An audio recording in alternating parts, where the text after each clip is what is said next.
اور جب تمہارے لڑکے بالغ ہو جائیں تو ان کو بھی اسی طرح اجازت لینی چاہیے جس طرح ان سے اگلے یعنی بڑے آدمی اجازت حاصل کرتے رہے ہیں۔ اس طرح اللہ تم سے اپنی آیتیں کھول کھول کر بیان فرماتا ہے، اور اللہ جاننے والا ہے، حکمت والا ہے۔ اور بڑی عمر کی عورتیں جن کو نکاح کی توقع نہیں رہی اور وہ زائد کپڑے اتار کر سر ننگا کر لیا کریں تو ان پر کچھ گناہ نہیں، بشرطے کہ اپنی زینت کی چیزیں نہ ظاہر کریں،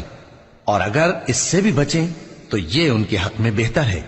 اور اللہ سنتا ہے، جانتا ہے۔ نہ تو اندھے پر کچھ گناہ ہے اور نہ لنگڑے پر اور نہ بیمار پر اور نہ خود تم پر کہ اپنے گھروں سے کھانا کھاؤ، یا اپنے باپ دادا کے گھروں سے، یا اپنی ماؤں کے گھروں سے، یا بھائیوں کے گھروں سے، یا اپنی بہنوں کے گھروں سے، یا اپنے چچاؤں کے گھروں سے، یا اپنی پھوپھیوں کے گھروں سے، یا اپنے ماموؤں کے گھروں سے، یا اپنی خالاؤں کے گھروں سے، یا اس گھر سے جس کی کنجیاں تمہارے ہاتھ میں ہوں، یا اپنے دوستوں کے گھروں سے۔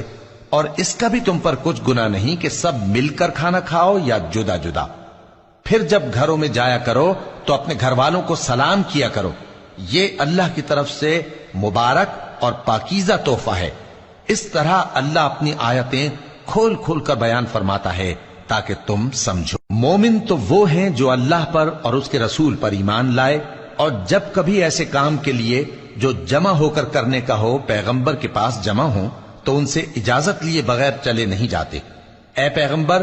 جو لوگ تم سے اجازت حاصل کرتے ہیں وہی اللہ پر اور اس کے رسول پر ایمان رکھتے ہیں، سو جب یہ لوگ تم سے کسی کام کے لیے اجازت مانگا کریں تو ان میں سے جسے چاہا کرو اجازت دے دیا کرو، اور ان کے لیے اللہ سے بخشش مانگا کرو، کچھ شک نہیں کہ اللہ بخشنے والا ہے، مہربان ہے۔ مومنو، پیغمبر کے پکارنے کو ایسا خیال نہ کرنا جیسا تم آپس میں ایک دوسرے کو پکارتے ہو، بے شک اللہ کو وہ لوگ معلوم ہیں جو تم میں سے آنکھ بچا کر کھسک جاتے ہیں۔ تو جو لوگ ان کے حکم کی مخالفت کرتے ہیں ان کو ڈرنا چاہیے کہ ایسا نہ ہو کہ ان پر کوئی آفت پڑ جائے یا تکلیف دینے والا عذاب نازل ہو۔ دیکھو، جو کچھ آسمانوں اور زمین میں ہے سب اللہ ہی کا ہے،